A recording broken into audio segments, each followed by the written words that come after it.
Olá, irmãos, boa noite. Graça e paz da parte do nosso Senhor e Salvador Jesus Cristo. Nós estamos aqui hoje no Ministério Mais Desejado.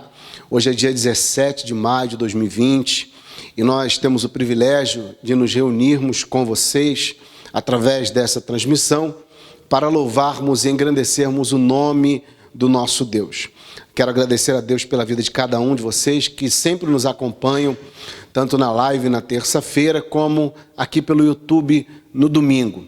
Continue conosco, é sempre bom saber que vocês estão aí, nos ouvindo, estão aí aprendendo da palavra de Deus e louvando ao Senhor. Eu quero, mais uma vez nessa noite, convidar os irmãos a abrirem, por favor, a palavra de Deus, como sempre fazemos, a nossa leitura devocional. Por favor, carta do apóstolo Paulo aos Filipenses, capítulo 2. Nós vamos ler do versículo 12 até o versículo 18. E enquanto você encontra aí a carta aos Filipenses na sua Bíblia, quero lembrar a você que ainda não se inscreveu no nosso canal, aproveita agora, faça isso. Se inscreva, ative o sininho, para que todas as vezes que nós lançarmos vídeos novos de ministração no YouTube, você seja o primeiro a receber a notificação e ser abençoado através do ensino da palavra de Deus. Nada melhor do que a palavra de Deus para nos confortar, nos consolar e também nos exortar, porque Deus exorta também. Exorta, Ele ensina, com o intuito de nos fazer crescer. Então é sempre bom você estar ligado aí no nosso canal para ser alimentado pela palavra de Deus. Amém? Que Deus abençoe a sua vida e a sua família. Filipenses capítulo 2, versículo 12, está escrito assim: de sorte que, meus amados, assim como sempre obedecestes, não só na minha presença, mas muito mais agora na minha ausência, assim também operai a vossa salvação com temor e tremor. Porque Deus é o que opera em vós, tanto o querer como o efetuar, segundo a sua boa vontade.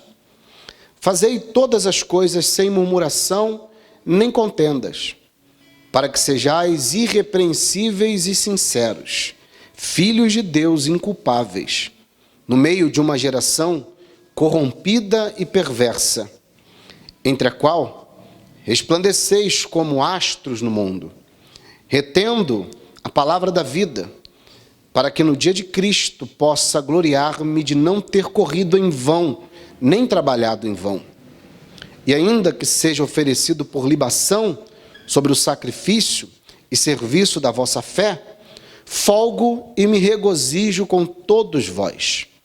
E vós também regozijai-vos e alegrai-vos comigo por isto mesmo. Amém?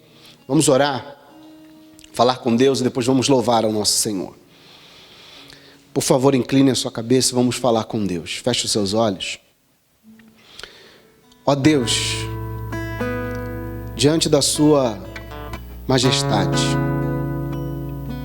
diante da sua beleza, nós nos prostramos e nos humilhamos, reconhecendo a tua grandeza, a sua soberania e reconhecendo quem nós somos, homens falhos, pecadores, cheios de defeitos, mas mesmo assim o Senhor nos amou. Queremos entregar a nossa vida em tuas mãos nessa noite, Senhor.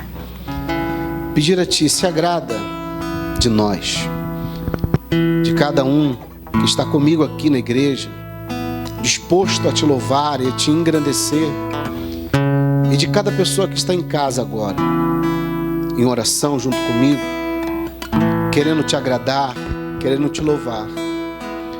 Que o teu Espírito, Senhor, tome os nossos lábios, nossa mente, alma, coração, para que possamos prestar-lhe um culto agradável, um culto aceitável.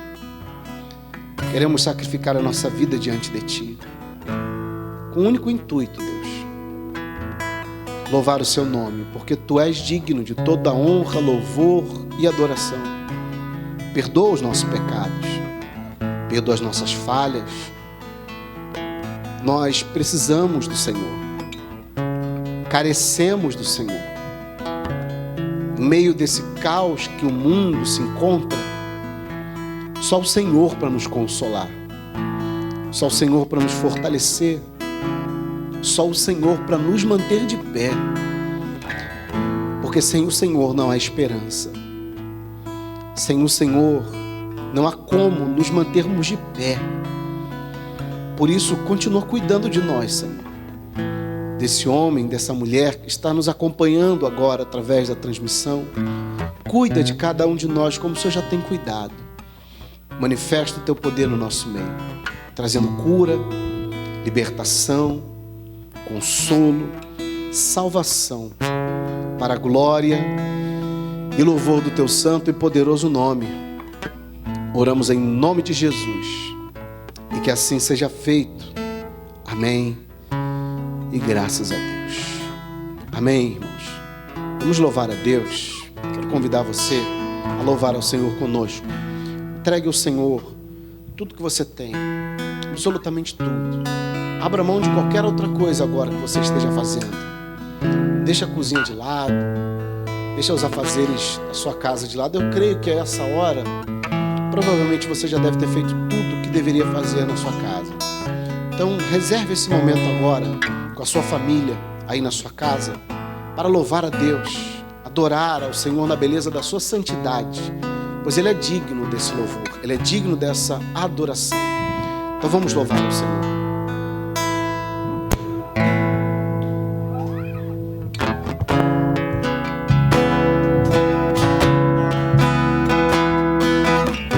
Viemos para te adorar, Senhor.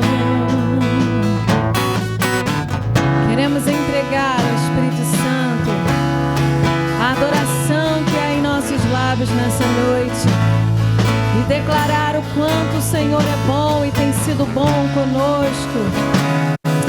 Aleluia! Glória a Deus! Diga a Ele.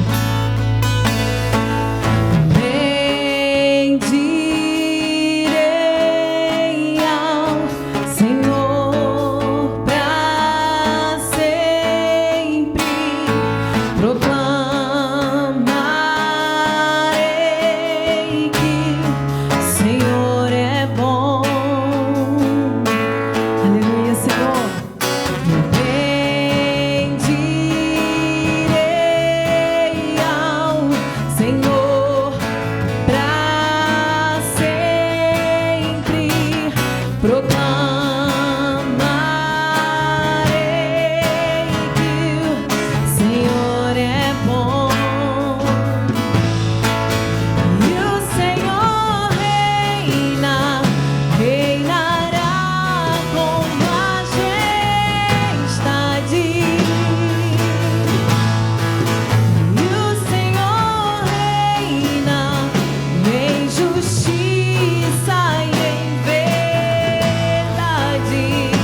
para sempre.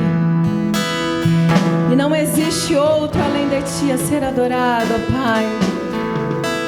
E é por isso que estamos aqui sempre com alegria no nosso coração, com o querer de adorar ao Teu nome, Senhor, com todo o nosso coração e a nossa mente. Ai, Espírito Santo de Deus, todos os reinos, ó Senhor, desse mundo estão sendo abalados, ó Espírito Santo de Deus, mas existe um que sempre será firme e eterno, e esse reino é o Teu, ó Pai, porque o Senhor é um Deus poderoso, o Senhor é um Deus maravilhoso, e é por isso que estamos aqui nessa noite para Te adorar e render graças e louvores a Ti. Você que está na sua casa, você pode adorar o nome do Senhor. Dá um glória a Deus aí, querido, e diga a Ele que Ele é maravilhoso e que nada, nada, nada vai abalar o reino do Senhor Jesus. Aleluia. Aleluia, Deus. Queremos Te adorar sempre, ó Pai. Aleluia. Diga assim: os reinos se abalam, os povos se curvam,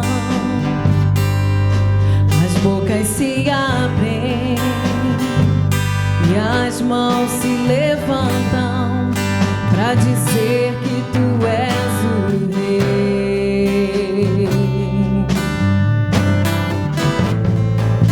para dizer que Tu és o Senhor. Ah, Espírito Santo, os reinos se abalam, os povos se curvam, as bocas se abrem e as mãos se levantam para dizer que Tu és o Rei, para dizer que Tu és o Senhor. Aleluia. Para dizer que Tu és o Rei,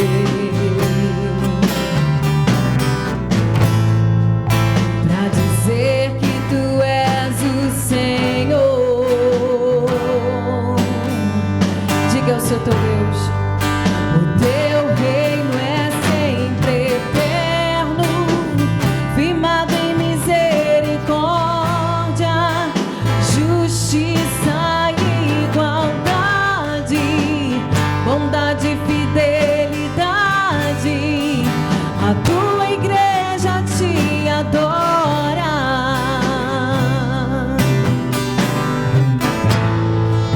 A Tua igreja Te adora.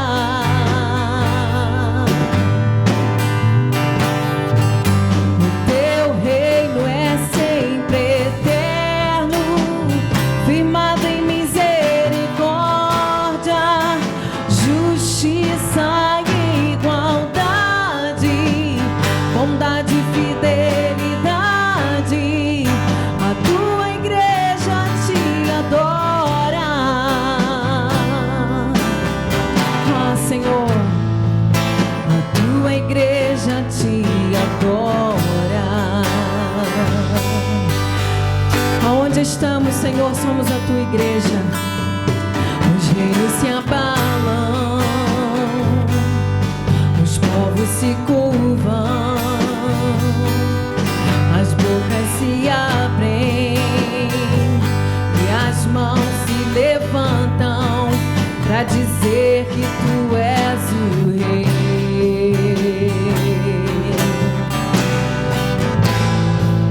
para dizer que Tu és o Senhor.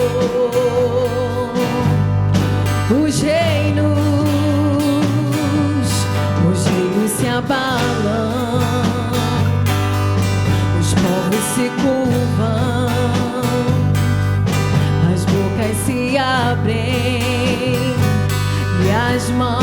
levantam para dizer que tu és o Rei,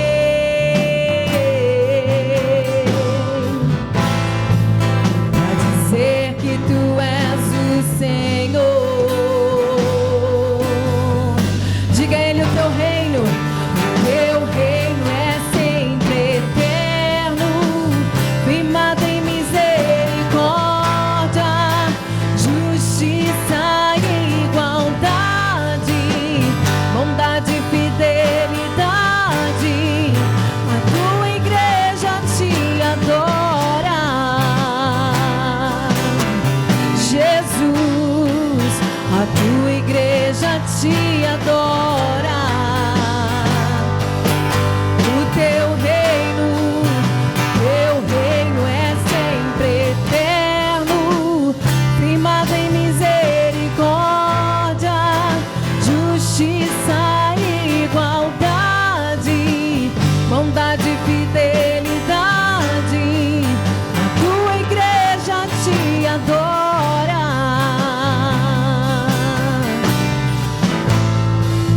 A tua igreja te adora. Diga isso ao teu Senhor. O teu reino é sempre eterno, firmado em misericórdia, justiça e igualdade, bondade e fidelidade. A tua igreja te adora, Jesus. A tua igreja te adora, porque o teu reino é sempre eterno, firmado em misericórdia, justiça e igualdade. Ó Senhor, tua bondade, e a tua igreja te adora, Jesus. A tua igreja te adora.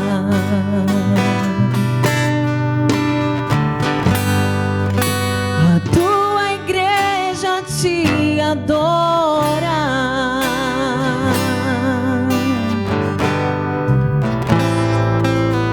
A tua igreja te adora.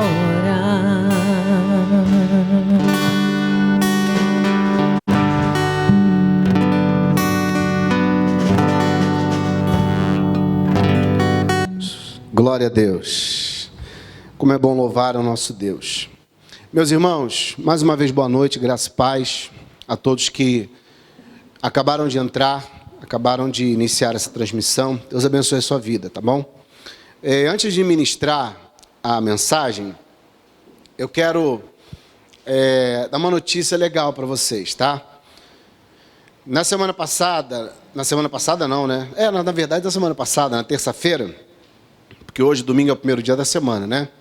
Na terça-feira, na live, eu tinha dito aos irmãos que nós faríamos a nossa próxima live na terça-feira que vem com um formato diferente. Nós já conversamos e decidimos como será. Então, grave isso aí na sua cabeça, tá? Na terça-feira agora, dessa semana, nós faremos a live juntos, eu e o pastor Washington. Estaremos sentados juntos e vamos abordar um tema em específico, tá? Nós iremos falar sobre o controle de Deus diante das calamidades. Nós iremos abordar esse tema e fazer uma explanação acerca da soberania de Deus, do controle de Deus sobre todas as calamidades, não só sobre essa que nós estamos vivendo, que é a Covid-19, mas sobre todas as outras que já aconteceram na história, tá? E durante essa transmissão, nós vamos abrir para os irmãos que estiverem nos acompanhando a oportunidade de nos sugerirem um tema. Você, nos comentários da live, vai sugerir um tema para a próxima semana. E nós, é claro, vamos analisar os comentários, pegar os temas que forem propostos e propostos, né? E vamos sortear. E aí vamos escolher, nesse sorteio, o tema para a live da semana seguinte, tá bom? Então, se você tem alguma dificuldade ou quer saber mais sobre algum tema da palavra de Deus, é claro, não perca a nossa live na terça-feira, às 19 horas, tá bom? Eu estarei com o pastor Washington. E aí você, por exemplo, pastor, eu quero conhecer um pouco mais sobre a graça. Tenho dificuldade para entender a graça. Então você põe nos comentários. Quero saber mais sobre a graça. Quero saber mais sobre eleição, sobre predestinação. Quero saber sobre o pecado original, o pecado do homem. E aí você vai comentando lá e nós vamos, durante a semana, te anotar, colocar num papelzinho, fazer um sorteio, e aí na semana seguinte vamos discorrer sobre o tema que foi sorteado, tá bom? Então não perca essa oportunidade de aprender mais da palavra de Deus conosco, amém? Pega aí, por favor, mais uma vez a palavra de Deus e abra comigo no Evangelho de Mateus, capítulo 9.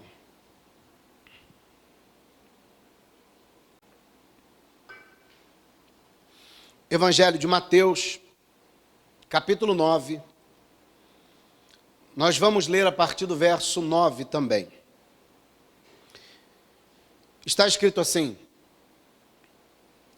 E Jesus, passando adiante dali, viu assentado na recebedoria um homem chamado Mateus. Em Marcos e Lucas, esse Mateus é chamado de Levi, mas esse Mateus é o próprio autor do Evangelho de Mateus. E disse-lhe: segue-me. E ele, levantando-se, o seguiu. E aconteceu que, estando ele em casa, sentado à mesa, chegaram muitos publicanos e pecadores, e sentaram-se juntamente com Jesus e seus discípulos. E os fariseus, vendo isto, disseram aos discípulos: por que come o vosso mestre com os publicanos e pecadores? Jesus, porém, ouvindo, disse-lhe: não necessitam de médico os sãos, mas sim os doentes. Ide e aprendei o que significa: misericórdia quero e não sacrifício, porque eu vim não chamar os justos, mas os pecadores ao arrependimento. Amém? Vamos falar mais uma vez com o Senhor em oração? Senhor, mais uma vez em oração, nós nos colocamos diante de Ti, pedindo ao Senhor que ilumine a nossa mente, ilumine o nosso entendimento, para que possamos compreender a Sua santa palavra. Muito obrigado pela Sua graça, muito obrigado pelo Seu amor, pelo Seu cuidado. Fala conosco, Deus, de forma clara e de forma poderosa. Nos alimenta, edifica a nossa vida, fortalece a nossa fé, nos ajuda a nos mantermos de pé através desse rico alimento que é a Sua santa palavra. Fala com cada homem, cada mulher que nos acompanha através dessa transmissão. Em nome de Jesus, nós oramos e que assim seja feito. Amém.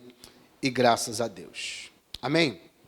Irmãos, esse texto que nós acabamos de ler, ele também é narrado tanto por Marcos quanto por Lucas.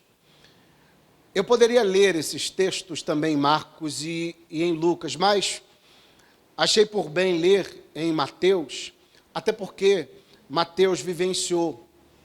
O próprio Mateus, que foi chamado por Jesus aqui, nesse texto, é o Mateus que escreve esse evangelho. Então, ninguém melhor para falar do que aconteceu do que quem realmente estava na cena, quem participou da cena.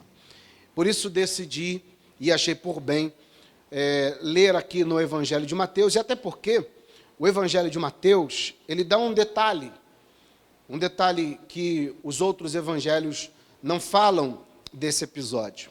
E antes de nós entrarmos na exposição dos versículos do Evangelho de Mateus, capítulo 9, nós temos que prestar atenção em alguns detalhes para nos situarmos e entendermos aqui a mensagem. vale destacar nesse texto 3 grupos que são apresentados, que são os publicanos, os fariseus e também pecadores.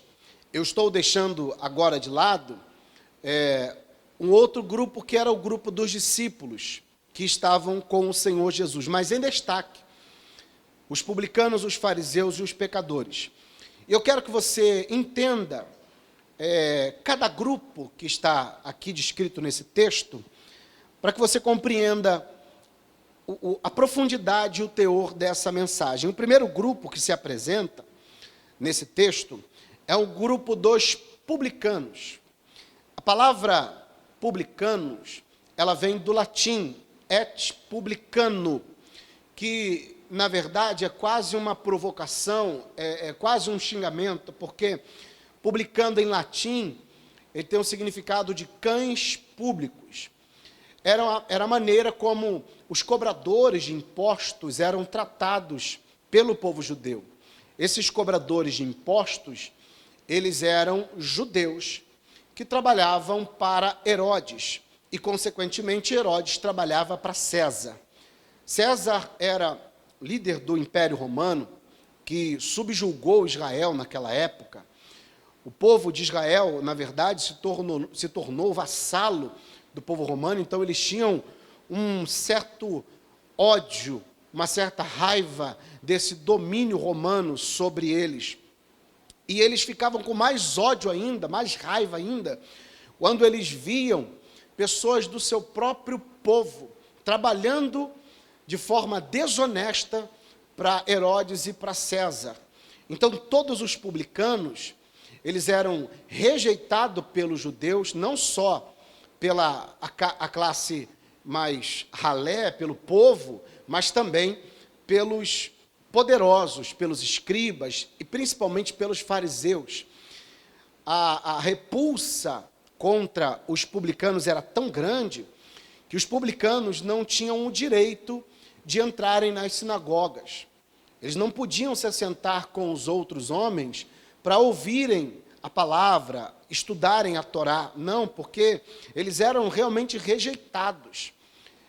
Era mais fácil ter convívio com um leproso do que com um publicano. Porque um leproso não escolheu ter aquela doença, mas um publicano escolheu ser publicano. E por causa dessa escolha, ele acabava sendo rejeitado por todas as pessoas, tanto do clero, tanto da eclésia, da igreja, ou do templo, como do povo que trabalhava no seu dia a dia. Além de tudo, além de trabalharem para os romanos, eles eram extremamente desonestos. Eles eram considerados como gatunos, homens que se corromperam por causa do dinheiro, homens que adoravam a mamon, homens que gostavam muito do dinheiro. Todos os publicanos descritos na Bíblia eram muito ricos. E por que eles enriqueciam? Como eles adquiriam toda essa riqueza? Na hora de cobrar tanto o pedágio, dos mercadores que transitavam de uma cidade para outra, eles também cobravam os impostos que era comum as pessoas pagarem, mas eles cobravam de maneira exagerada. Eles cobravam além daquilo que deveria cobrar. Eles roubavam do seu próprio povo, é claro, para se favorecer, e em favor de Herodes e também de César. Isso deixava o povo indignado, por isso que o povo chamava ele de publicanos ou cães públicos. Os publicanos não tinham um bom relacionamento interpessoal com as pessoas.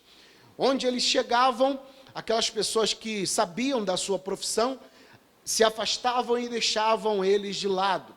Então, eles não tinham muitos amigos. Os seus amigos, na verdade, eram os próprios publicanos, porque o povo os odiava. O segundo grupo descrito nesse texto é o grupo dos fariseus. E quem eram os fariseus? Os fariseus eram um grupo religioso, extremamente religioso. Eles usavam a lei de Moisés, não só a lei de Moisés, mas também as tradições que eles próprios criaram para colocar um peso e um jugo muito grande sobre os ombros do povo. Um peso esse que nem eles tinham condições de carregar. E esse grupo nasceu lá na revolta dos Macabeus, no século 1 e 2 a.C. Se você quiser conhecer um pouco mais sobre os Macabeus, leia o primeiro e o segundo livro de Macabeus. Qualquer Bíblia católica você encontra esse relato. E esses fariseus, a palavra fariseu significa separado, porque eles se julgavam muito santos, porque eles seguiam à risca ou tentavam seguir à risca todos os preceitos da lei e todo tipo de tradição. Então eles se julgavam santos por causa disso. E essa santidade deles, que eles arrogavam para si, não permitiam que eles se misturassem ou que eles tivessem contato com qualquer tipo de pessoa, seja lá quem fosse, principalmente com os publicanos. Principalmente, tenho certeza que quem mais rejeitava os publicanos eram os fariseus, por causa da sua condição religiosa. Eles se achavam separados, santos demais para ter contato com pecadores. De certa forma, eles acreditavam que não tinham nenhum pecado em si. Eles achavam que, se o Messias viesse, por exemplo, a primeira classe que seria salva e seria carregada era um fariseu. Então eles tinham esse entendimento. O fariseu era essa classe aí, uma classe de homens extremamente religiosos, que colocavam julgos pesadíssimos sobre os ombros dos homens, mas que nem eles conseguiam carregar, e se julgavam santos e separados, porque guardavam os preceitos da lei e também as tradições que eles criaram. Tradições estas que eram terríveis, que não tinham nada a ver com a lei. Nada a ver com a lei. E o terceiro grupo desse texto é o grupo dos pecadores, que está escrito no versículo 10. E aconteceu que, estando ele em casa, sentado à mesa, chegaram os publicanos e pecadores. São esses pecadores aqui. Esse terceiro grupo, chamado de pecadores aqui no Evangelho, não está se referindo àqueles pecadores deliberados, aqueles que viviam na prostituição, aqueles que viviam no adultério, aqueles que viviam no roubo, na fornicação, não. Pecadores aqui são pecadores segundo os fariseus. São homens que eram indiferentes àquilo que os fariseus queriam impor sobre os ombros deles. Eram homens que trabalhavam, sustentavam suas famílias, mas que não cumpriam certos rituais que eram impostos pelos fariseus, como coisas simples como lavar as mãos antes das refeições, lavar os pés ao chegar da rua, na sua casa, coisas simples. Então, para os fariseus, homens que não fizessem isso, eram pecadores. Por exemplo, eles estipulavam uma regra, que no sábado você só poderia caminhar, se você fosse caminhar 1 quilômetro. Se você caminhasse 1,1 quilômetro, você já era considerado um pecador. Então, são desses pecadores que eles estão falando.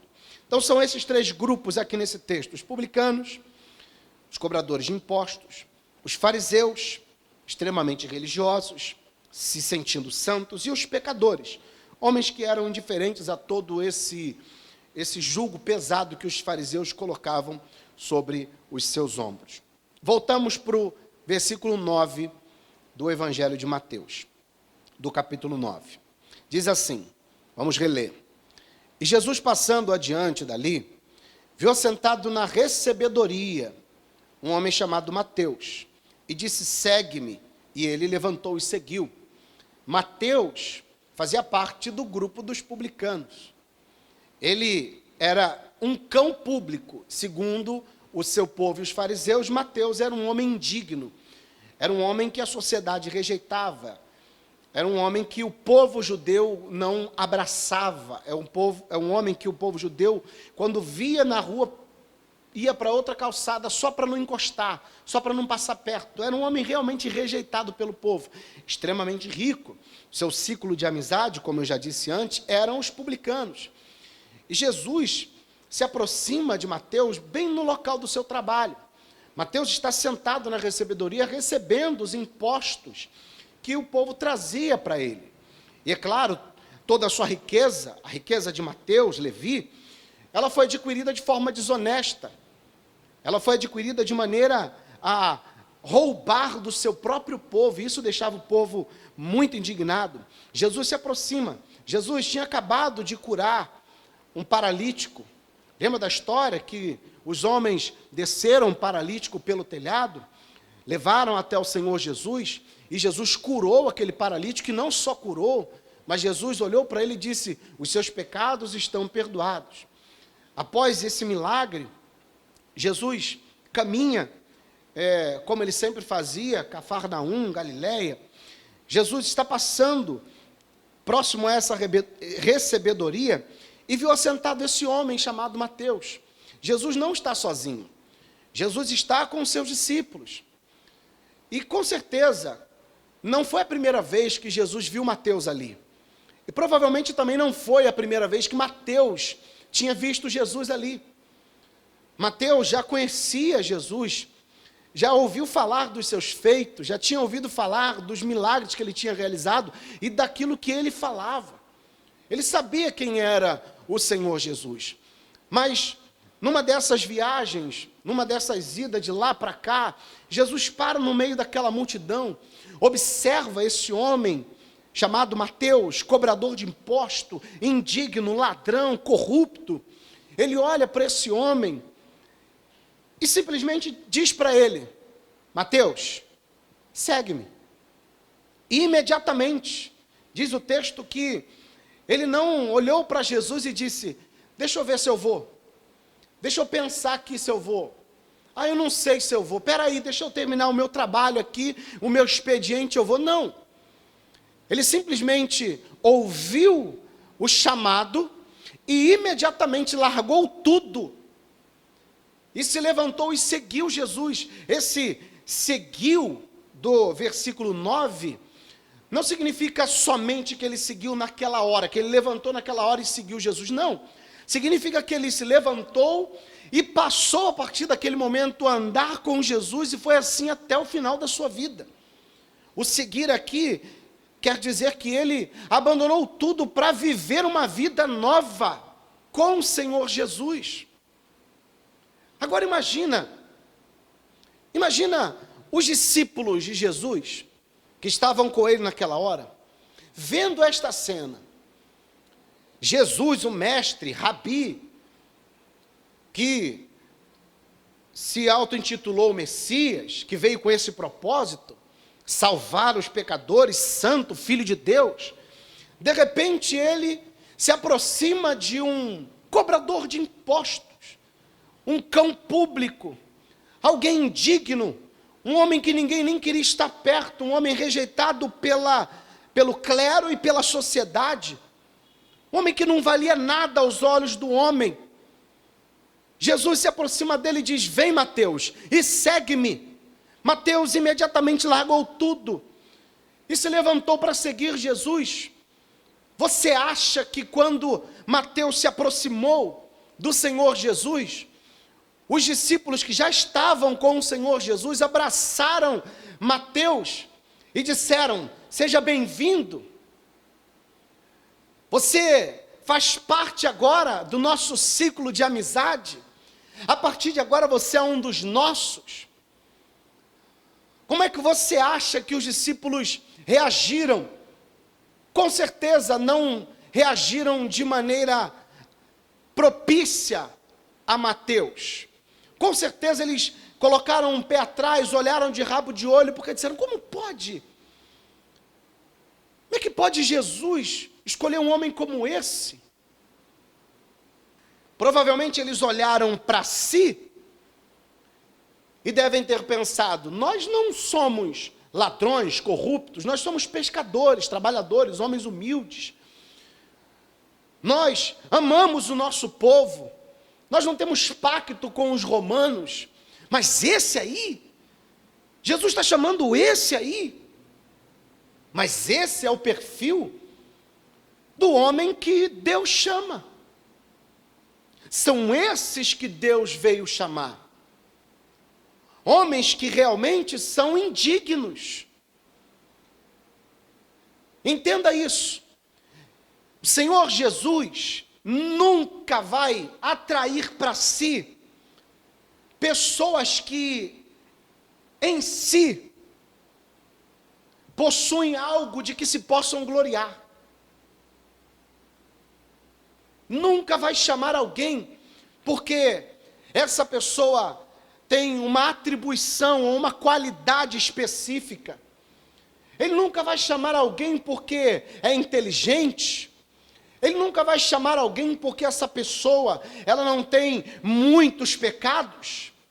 Ele nunca vai chamar alguém por causa de uma qualidade exterior ou interior, porque, na verdade, em nós não há nenhum tipo de qualidade nem exterior, nem interior. Você pode até ser bonito exteriormente. Você pode ser inteligente. Você pode ter muitas qualidades, mas nunca pense você que o Senhor Jesus vai te chamar ou te escolher por causa dessas suas qualidades. Não, porque essas suas qualidades, as nossas qualidades, elas na verdade não são absolutamente nada para Deus, são lixo diante de Deus. Você acha que Deus vai dar algum louvor ao homem? Você acha que Deus vai dividir a glória dele com alguém? Com certeza os discípulos olharam e disseram: por que Deus está chamando, por que Jesus está chamando esse homem? Esse homem não presta, ele não vale de nada, esse homem não pode andar conosco, esse homem é um ladrão, corrupto, não, nós não queremos ele não pode. A princípio eles não entenderam, mas a atitude desses discípulos, e até mesmo a atitude dos fariseus, como nós vamos ver no texto, ela muitas vezes reflete as nossas atitudes, as nossas. Achamos que Deus vai chamar alguém, ou vai escolher alguém, ou vai salvar alguém, por causa de alguma qualidade que ela possua, ou exterior ou interior. Quantas vezes você já não ouviu algumas pessoas dizer, você chama ela, convida, vamos na igreja ouvir a palavra, vamos ouvir a mensagem de Deus, e a pessoa olha para você assim, poxa, eu não, agora não, ainda não é a hora, porque quando eu vou para ficar, porque aí eu vou largar isso, eu vou largar aquilo, eu vou largar, não! Se você acha que vai conseguir buscar a Deus depois que você eliminar todo essas mazelas que há em você, sinto lhe informar, você nunca vai conhecer o Senhor Jesus, não. Porque quando Ele chama você do jeito que você está, leproso, doente, cheio de pecado, uma vida completamente torta, uma vida completamente longe dele, cheia de pecado e de mazela. Aí ele chama você, é nessa condição que ele chama, é nessa condição que ele encontra Mateus, afundado na corrupção, afundado na ladroagem, afundado no pecado, mas ele chama. Esse é o perfil de pessoas que Deus chama. Se você olhar no Antigo Testamento, você vai perceber quem era Davi. Davi era um pastorzinho, que cuidava do lixo da casa.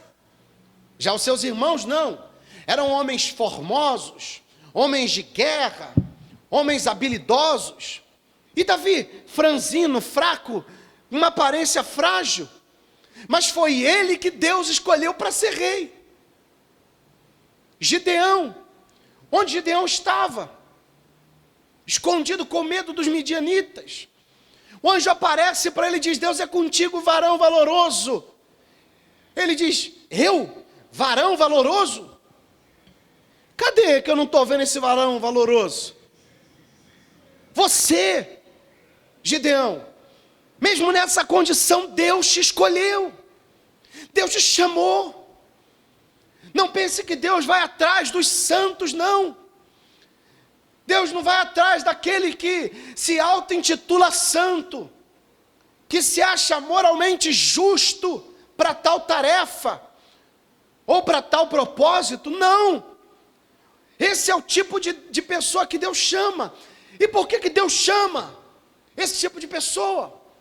Por que Deus escolhe os fracos, os pecadores, os corruptos? Por que Deus escolhe esses homens? O apóstolo Paulo fala sobre isso. Primeira carta do apóstolo Paulo aos Coríntios, no capítulo 1, versículo 27. Olha o que o apóstolo Paulo diz aqui. 1 Coríntios 1, 27. Diz assim: mas Deus escolheu as coisas loucas desse mundo para confundir as sábias. E Deus escolheu as fracas desse mundo para confundir as fortes. E Deus escolheu as coisas vis desse mundo e as desprezíveis e as que não são, para aniquilar as que são, para que nenhuma carne se glorie perante Ele. Você acha que Deus vai escolher alguém cheio de qualidades e de atributos, para que lá na frente essa pessoa diga: Deus me escolheu porque eu tenho esse atributo. Deus me escolheu e me chamou porque eu sou inteligente. Deus me escolheu e me chamou porque eu sou muito hábil, astuto. Não. Deus te chamou porque você não é ninguém, que não há qualidade nenhuma em você, que não há atributos nenhum em você. A única coisa que há em você é um pecado que domina sua mente, alma e coração. É por isso que Ele te escolheu, para que através de você, através de nós, aqueles que se acham alguma coisa, sejam envergonhados. A igreja é composta de pecadores, pecadores redimidos, pecadores lavados, pecadores que foram alcançados pela graça. E os intelectuais, aqueles que se acham acima de tudo e de todos, que se acham cheios de atributos e qualidades, olham para nós e nos chamam de ignorantes, porque eles não entendem. Eles não entendem quem nos chamou, eles não conhecem aqueles a quem nos chamou. Eles ficam completamente confusos. E ficam dizendo: a igreja é o lugar onde aquele que é assassino se esconde. A igreja é o lugar onde aquele que é adúltero se esconde. A igreja é o lugar onde aquele ladrão se esconde. Não! A igreja é o local onde Deus acolhe todos esses pecadores. E isso deixa os sábios e os moralistas de cabelo em pé, sem entender absolutamente nada. É esse homem que Jesus chama. Mateus, pecador, sujo, como eu e você. São pessoas como eu e você que Deus chama. Mas Ele não nos chama para continuar vivendo da mesma maneira. Ele nos chama para viver uma vida diferente. Abandonar, como Mateus abandonou. Abandonar aquela vida errada. Abandonar a vida de corrupção. Abandonar a vida da mentira, para viver uma vida reta e santa na sua presença. Isso deixou os fariseus e até mesmo os discípulos com o olho virado, com o pé atrás. Mas Mateus, pelo contrário, se alegrou tanto daquele convite, ficou tão feliz por causa daquele convite, tão entusiasmado por causa daquele convite, porque ele olhava para Jesus passando e dizia: esse homem é santo. Esse homem não é comum, não é como qualquer outros. Ele não ensina como os fariseus, ele ensina de maneira diferente.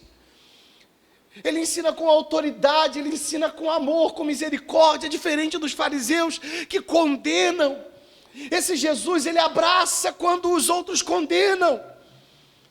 E no momento em que Jesus se aproxima dele, chama, ele se levanta e diz: eu quero andar com o Senhor, agora eu vou. E ele segue Jesus o resto da sua vida. No momento desse chamado, a alegria dele é tanta, porque ele reconhece o quão pecador ele é, e reconhece a misericórdia de Cristo que foi derramada sobre ele, pelo fato de Jesus tê-lo chamado. E ele, com tanta alegria, ele chama Jesus para a sua casa, e faz um banquete. Ele era muito rico, ele faz um banquete, e nesse banquete, reúnem-se os publicanos, que são amigos de Mateus, trabalham junto com eles, e o terceiro grupo, que é o grupo desses pecadores. A casa de Mateus fica cheia. Mateus, os publicanos, Jesus, os pecadores e os discípulos, todos eles sentados, reunidos, comendo, bebendo, ouvindo o Senhor Jesus.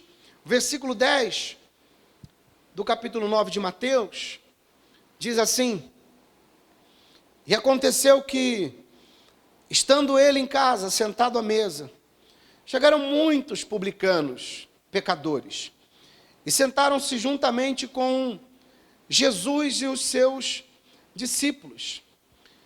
O fato deles estarem reunidos para jantar na mesma mesa, segundo a tradição judaica, era uma declaração de que havia comunhão entre as pessoas que estavam ali. Era uma declaração de que a partir de agora você faz parte do meu hall de amigos. Você faz parte da minha família. Agora você é como se fosse meu irmão, meu amigo. A partir de agora nós temos coisas em comum. Nós partilhamos de coisas comuns. E o fato de Jesus estar na casa de Mateus, publicano, estar com os publicanos e com os pecadores, isso não entrava na cabeça dos fariseus. Os fariseus, eles não conseguiam compreender como é que esse homem que, aqui um pouco atrás, disse para o paralítico: perdoados são os seus pecados. E eles acreditavam, entendiam que só Deus pode perdoar pecado, então eles ficam escandalizados com Jesus perdoando o pecado daquele paralítico. Jesus ainda diz: o que é mais fácil para vocês? Dizer perdoados estão os teus pecados, ou dizer levanta e anda? Imediatamente o paralítico levantou, deixando aqueles fariseus enfurecidos. Eles já estavam com uma birra terrível com Jesus, porque Jesus se colocou como Deus perdoando os pecados. Mas agora esse mesmo Deus, que Jesus diz ser perdoando o pecado, que é santo, que é poderoso, que é justo e puro, está sentado com os impuros.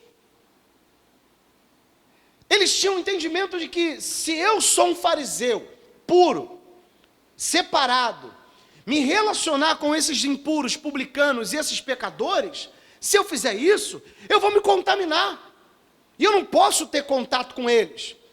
Então eles pensam: se Jesus é Deus santo, Deus é santo, então, se ele se unir com esses fariseus, com esses publicanos e pecadores, ele vai deixar de ser santo. Não! Era exatamente isso que eles não entendiam. Por isso que não entra na cabeça deles como pode esse homem dizer que é Deus, que é santo, mas se misturar com os impuros. Ele vai se contaminar. Não entrava na cabeça dele. Por isso que o versículo 11 diz assim: e os fariseus, vendo isto, disseram aos seus discípulos, se aproximaram dos discípulos de Jesus e disseram: por que come o vosso mestre com os publicanos e os pecadores? Por que ele faz isso? Ele não é Deus? Ele vai se contaminar. Só que eles não entendem quem é Jesus. Eles não entendem qual é a missão do Senhor Jesus. Para eles, entrar em contato com publicano e pecador era motivo de contaminação. Então eles segregavam, eles separavam, eles se distanciavam. Mas Jesus não. Jesus, através da sua santidade, se aproxima dos pecadores para os purificar. Eles usavam da sua santidade para se afastar. Jesus usava a sua santidade, o seu poder, para se aproximar. e purificar os pecadores. E é exatamente isso que Jesus está fazendo naquele momento. Através da sua presença e da sua palavra, Ele está trazendo purificação, Ele está trazendo salvação. Ao invés de afastar como os religiosos faziam e costumam fazer, Jesus, Ele traz para si, Jesus abraça. Jesus não rejeita ninguém. Jesus não rejeita pecadores. Jesus rejeita quem se acha moralista demais e se acha santo demais. Para esse, Jesus nem atenção dá. Mas para aqueles que se reconhecem pecadores, sabem que precisam de Deus, se lançam diante dele, se humilham diante dele em arrependimento, esses sim são abraçados, esses sim são purificados, regenerados, santificados e justificados. São esses que ele veio chamar. Mas para o religioso, isso não cabe na cabeça. Eles não conseguem entender, porque estavam acostumados a segregar. E aí vem Jesus, o santo, unir, abraçar, acolher.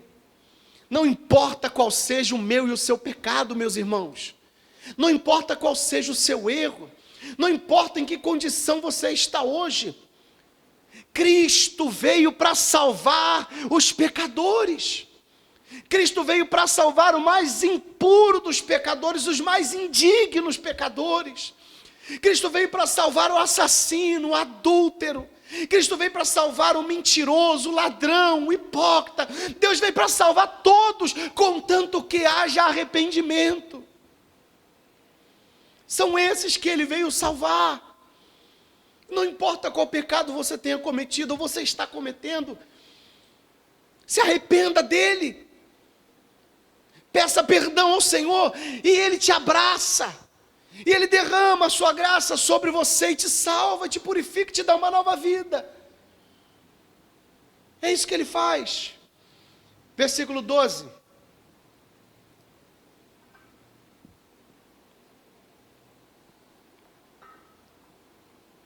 Jesus, porém, ouvindo, disse-lhes: não necessitam de médico os sãos, mas sim os doentes.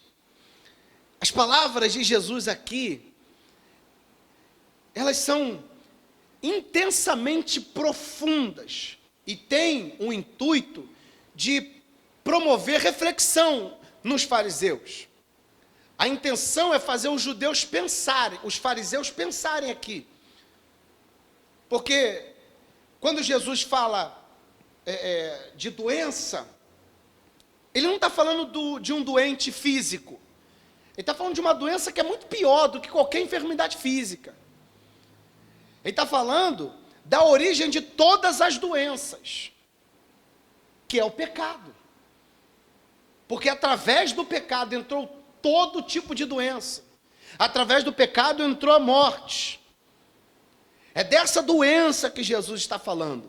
Então Jesus olha para eles e diz: não necessitam de médicos os sãos, mas sim aqueles que estão doentes.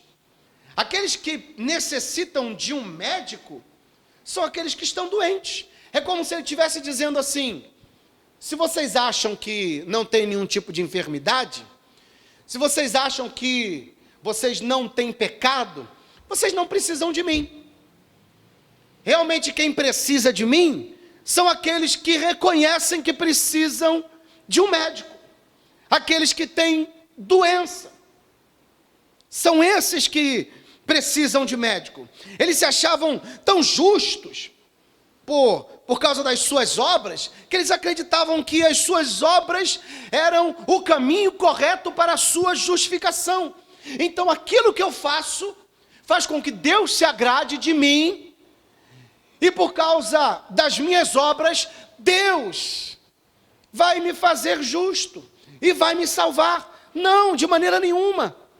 Jesus não veio para salvar aqueles que acham que já têm a salvação por causa das suas obras.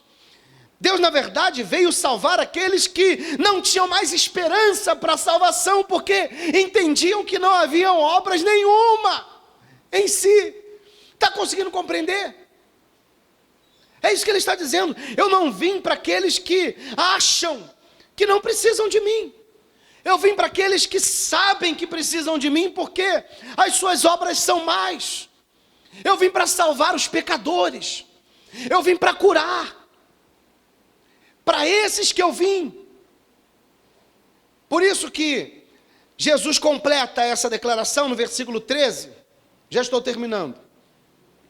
Ele diz assim para os fariseus, depois de perceberem a indignação deles, pelo fato de Jesus estar comendo com os publicanos e os fariseus, eles coçavam a cabeça, andavam para lá e para cá. Como é que pode esse homem se misturar com eles, dizendo que é o Messias, dizendo que é santo? Não pode.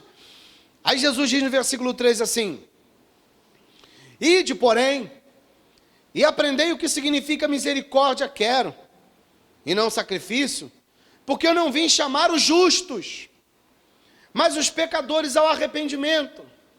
Entenda, não existem duas classes. Não existem a classe dos sãos e dos doentes, espiritualmente falando. Não, todos são doentes. Todos. Não há um sequer que seja puro, justo e santo ao ponto de merecer salvação. Não é isso que Jesus está dizendo. Jesus está dizendo que todos são pecadores, todos estão mortos nos pecados e delitos, todos estão doentes por causa do pecado, mas há uma classe que não entende que está doente, há uma classe que acha e acredita de fato que as suas obras os tornam sãos. E essa classe, Jesus não quer assunto. Essa classe dos que se acham dignos de salvação, Jesus não quer assunto. Jesus abraça, cuida, fortalece, põe de pé aquela classe que está doente e reconhece que está doente, e sabe que está doente. É por isso que há muitos erros teológicos na igreja no dia de hoje, porque há muitos homens que não conseguem compreender qual é a sua condição espiritual diante de Deus. E segundo a Bíblia, o homem é completamente depravado. Não há nada de bom no homem. O pecado corrompeu o homem em todos os sentidos: pensamento, desejo, vontade. Isso se revela pelo fato de que toda atitude do homem, toda decisão do homem, ela tem um intuito de se beneficiar. Não tem como, se o homem é uma natureza, tem a natureza caída, pecaminosa, praticar coisas boas, ou ser bom ao ponto de merecer salvação. Não. Todos os nossos desejos e vontades, eles estão de acordo com a nossa natureza caída. Então não existe uma classe de justo e de injusto. O justo nessa classe que eu estou citando é aquele que se diz justo por causa das obras. Não.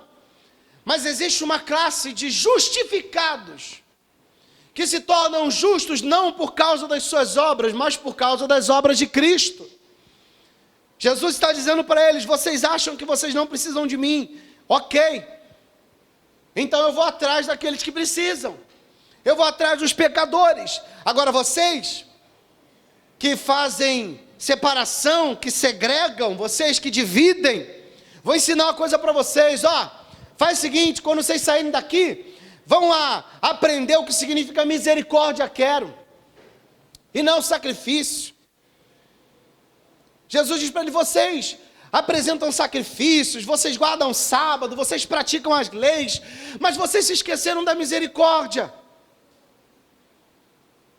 Mateus 23, 23, ele diz: fariseus hipócritas, vocês devolvem o dízimo do endro, do cominho, das pequenas coisas, mas vocês desprezam o juízo, a misericórdia e a fé. Faziam tudo para agradar a Deus nos rituais, mas quando tinham que abraçar o necessitado, quando tinham que cuidar daquele que estava fraco, quando tinha que acolher aquele que estava em pecado, eles não acolhiam. E esse era o trabalho deles, porque eles tinham o conhecimento da lei. Era eles que tinham que abraçar os mais caídos e fortalecê-los. Era a obrigação deles. Mas eles usavam dessa santidade adquirida pelas suas obras para segregar. E Jesus está dizendo, está faltando misericórdia. Misericórdia é você se compadecer, você se colocar no lugar de outrem. Vocês só estão pensando em você, você não consegue olhar para aquele homem e se colocar no lugar dele. Vocês se escandalizaram porque eu chamei Mateus, vocês se escandalizaram porque eu estou comendo com os pecadores, quando na verdade eram vocês que deveriam estar aqui ensinando a eles, eram vocês que deveriam abraçar porque vocês conhecem a lei, mas vocês não fizeram, vocês não sabem o que é misericórdia, então voltem lá para aprender o que é misericórdia. Eu não quero os sacrifícios de vocês, eu rejeito os sacrifícios de vocês. Abandonem isso, não apresentem nada disso. Eu quero que vocês tenham misericórdia, que vocês olhem para os pecadores, como eu olhei para Mateus e como eu olho para os publicanos e para os pecadores que estão aqui, com misericórdia, e abrace eles e cuide deles, como lhes foi ordenado, assim como eu estou fazendo. Não se escandalize com o que eu estou fazendo, não, façam o mesmo, cuidem. E o que nós vemos hoje, irmãos? O que nós vemos hoje?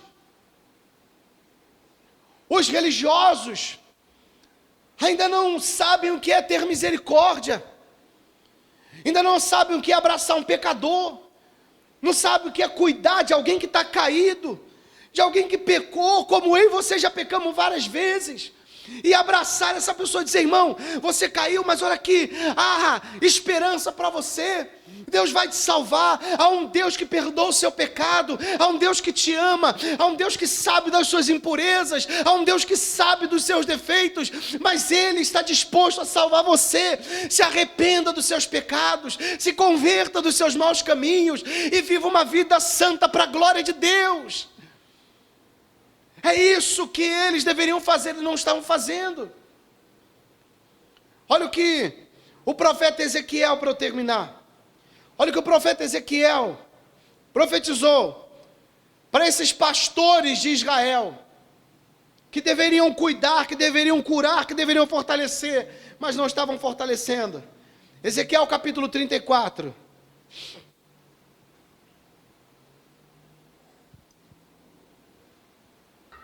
Ezequiel capítulo 34, versículo 1, diz assim: e veio a minha palavra do Senhor dizendo, filho do homem, profetiza contra os pastores de Israel, profetiza e dize aos pastores, assim diz o Senhor Deus, ai dos pastores de Israel que se apacentam a si mesmos, não devem os pastores apacentar as ovelhas? Comeis a gordura, e vos vestis da lã, matais o cevado, mas não apacentais as ovelhas.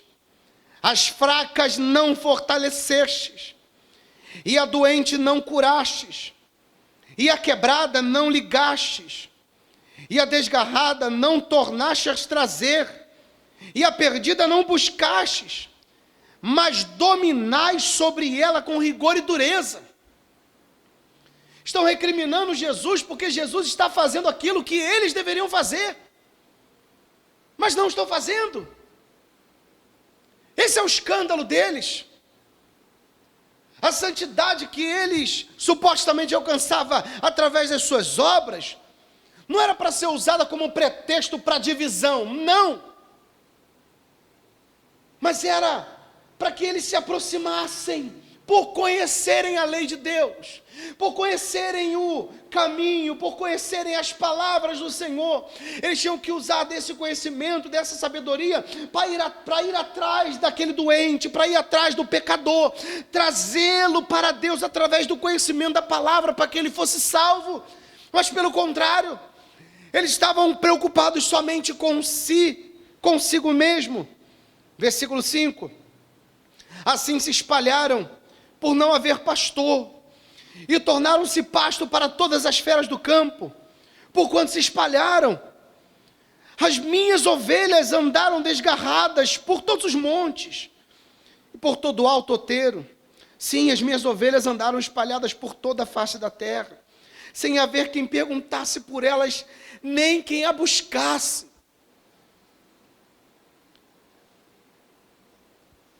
Ezequiel está sendo muito profundo aqui, nós vemos isso com a obra de Cristo. Eles realmente não queriam saber das ovelhas, estavam preocupados com aquilo que as ovelhas poderiam trazer para eles no templo. Os sacrifícios, os holocaustos, as ofertas. Misericórdia? Para quê? Não preciso dele. O que esse pecador vai acrescentar na minha vida? Não, deixa ele aí com seus pecados. Deixa ele lá, deixa que ele se vira. Não, está errado. Está faltando misericórdia. Versículo 7. Portanto, ó pastores, ouvi a palavra do Senhor.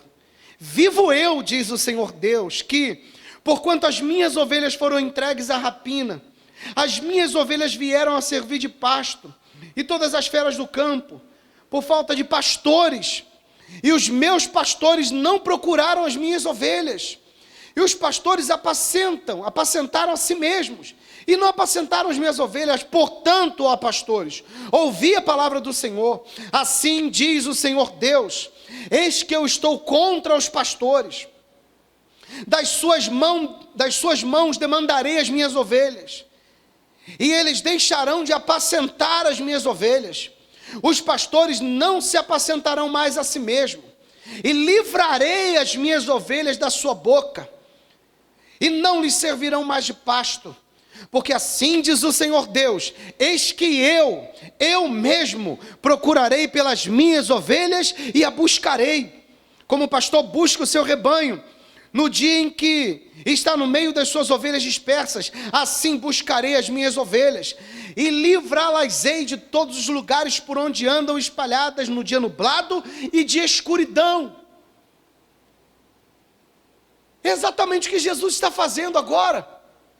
Jesus foi atrás das ovelhas que estavam perdidas, dos pecadores que estavam encontrando em Cristo salvação, pecadores que entendiam quão miseráveis são, quão pecadores são, e quão dependentes de Deus eles são. Irmão, não pense você, porque você acha que é bonzinho, vai alcançar o céu. Não vai, não.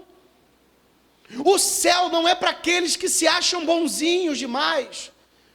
O céu não é para você que diz: não, eu não fumo, eu não bebo, eu nunca matei, nunca roubei, eu não minto. Não, o céu não é para você.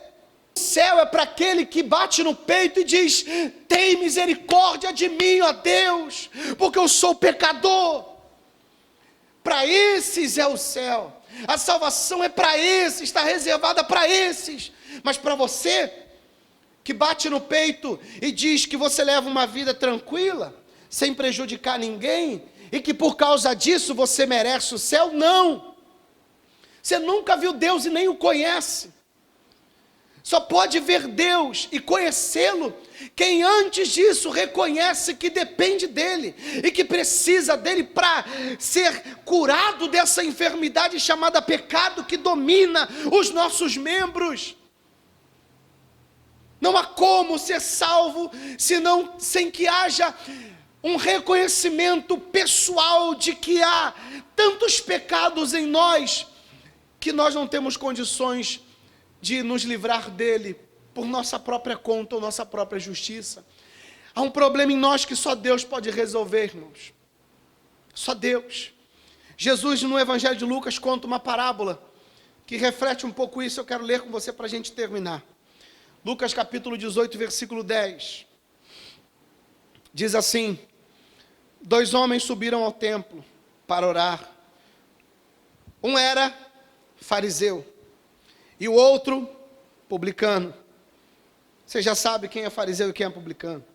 O fariseu, estando de pé, orava consigo dessa maneira: ó Deus, graças te dou, porque não sou como os demais homens, roubadores, injustos, adúlteros, nem ainda como este publicano, como Mateus. Olha o que o fariseu diz: eu, Senhor, eu não sou como esse homem, esse é um ladrão miserável, eu não. Eu sou santo, justo, eu sou o cara. Versículo 12: jejuo 2 vezes na semana, e dou o dízimo de tudo quanto possuo. O publicano, porém, estando em pé longe, de longe, nem ainda queria levantar os olhos aos céus, mas batia no peito dizendo: ó Deus, tem misericórdia de mim, pecador. Está conseguindo ver a diferença? De um lado, um bate no peito e se vangloria, dizendo ser santo demais, dizendo ser justo demais, acreditando que as suas obras, aquilo que ele faz, o traria justificação e o faria aceitável diante de Deus. Mas o outro não, o outro sabia quem ele era, sabia dos erros que cometia, da vida miserável e desgraçada que vivia.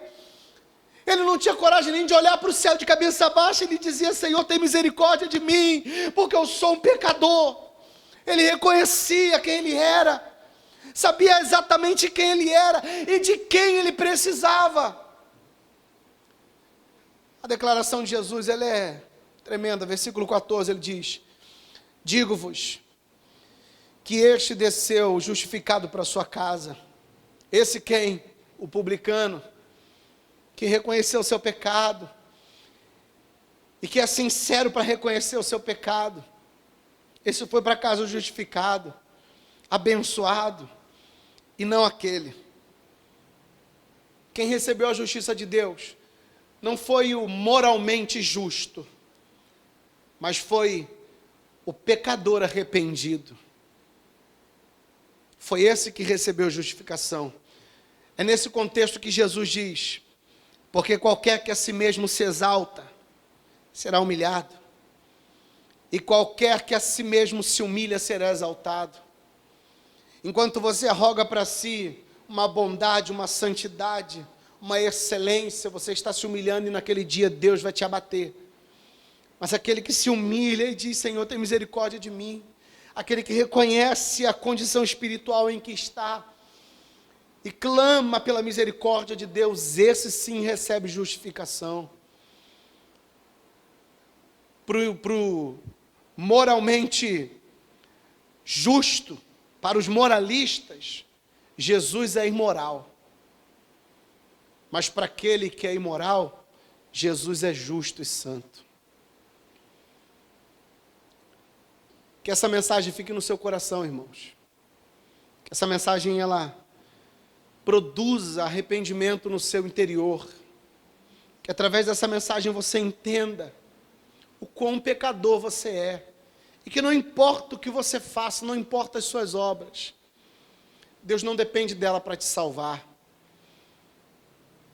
Elas não serão instrumentos na hora da salvação, não. A única obra que Deus recebe para salvar os seres humanos, os pecadores, é a obra que Cristo realizou na cruz do Calvário. Somos miseráveis, pecadores, e carecemos da graça de Deus. Você não vai conseguir alcançar a misericórdia de Deus achando que você é bom o suficiente, que você é bonzinho, que você não comete pecado. Não, lembre-se, o pecador arrependido foi para casa justificado, mas o fariseu orgulhoso foi rejeitado. Quem você é? Um pecador arrependido ou um fariseu orgulhoso? Deus abençoe a sua vida, vamos orar. Senhor Deus, graças te damos nessa noite por essa palavra. Graças te damos porque fomos ensinados e exortados pelo Senhor. Te glorificamos pelo teu cuidado, porque quando o Senhor nos exorta, isso mostra o seu cuidado. A minha oração nessa noite é que esse homem, essa mulher que ouviram essa mensagem, eles entendam que Deus veio para salvar, não aqueles que se acham santos. O Senhor Jesus veio para salvar aqueles que são pecadores, como Mateus, que era um homem indigno segundo a sociedade, que era um homem indigno segundo os religiosos. Deus veio para salvar aquele que reconhece que é pecador, aquele que reconhece que há em si uma doença, uma enfermidade a qual o homem comum não tem remédio. O único remédio para essa enfermidade é o perdão desse pecado através do sacrifício de Jesus Cristo. Então que esse homem e essa mulher recebam desse remédio hoje, que sejam perdoados dos seus pecados, sejam lavados pelo sangue do Cordeiro de Deus e recebam a salvação e a vida eterna em Cristo Jesus. Que até mesmo os fariseus entendam que eles também não podem confiar nas suas obras, mas que eles são completamente dependentes do Senhor Jesus. Jesus veio para salvar, curar e justificar pecadores, como eu e como você. Portanto, se arrependa dos seus pecados. Confesse os seus pecados diante do Senhor. E viva para Ele, para a glória dEle, para a honra e louvor do Senhor. Em nome de Jesus, Senhor. Essa é a minha oração nessa noite. Em nome de Jesus. Graças a Deus. Vamos louvar a Deus.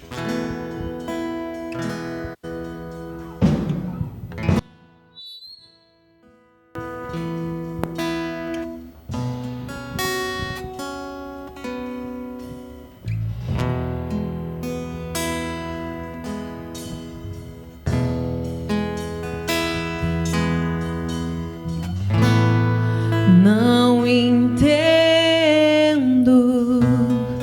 o meu próprio agir.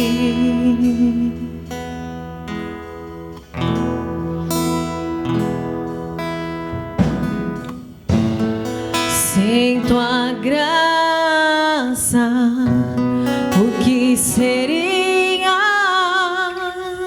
de mim?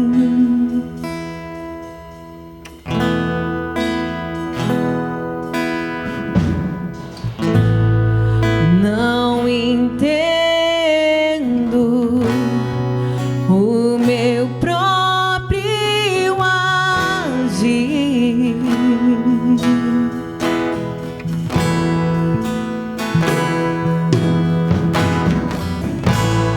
Sem tua graça, o que seria de mim?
Mas eu sei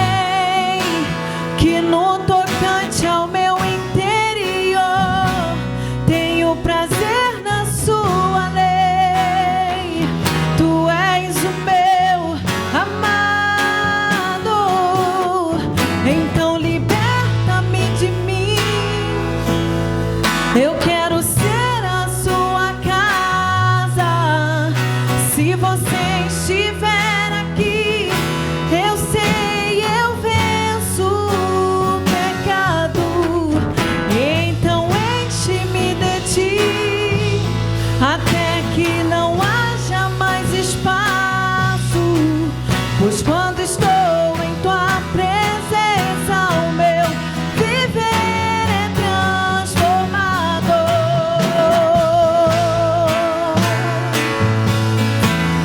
Ah, Espírito Santo, nos ajude, Senhor, a ter misericórdia com nossos irmãos, ó Pai. Aleluia. Pois o bem que eu quero fazer não faço, e o mal que eu não quero este sim acabo cometendo. Em meu ser militam carne e espírito, em uma guerra infindável, a qual eu não me rendo. Pois meu corpo já foi vendido como escravo, e não existe bem nenhum em mim, apenas o pecado.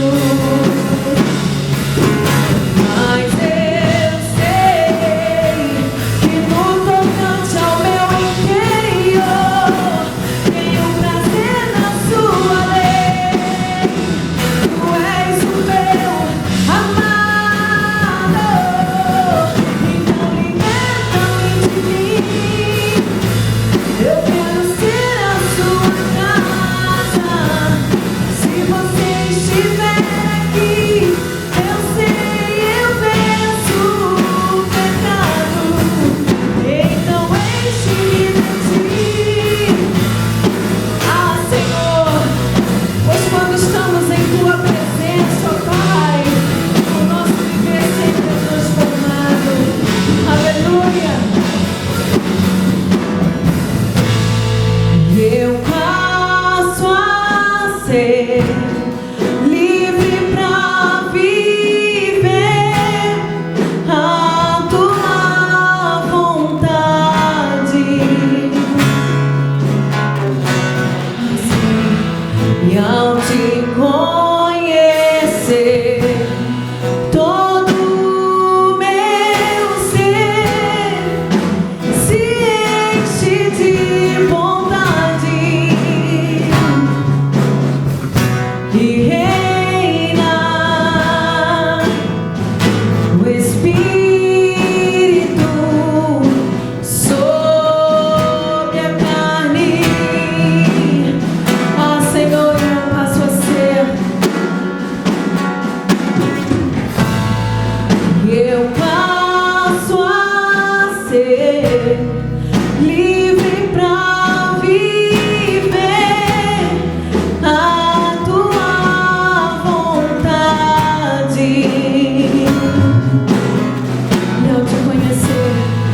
E ao te conhecer, todo o meu ser se enche de bondade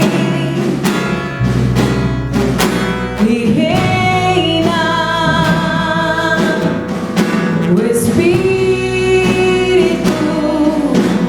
sobre a carne.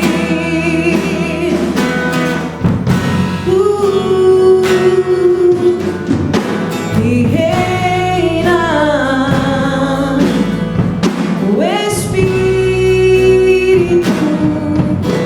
sobre a carne.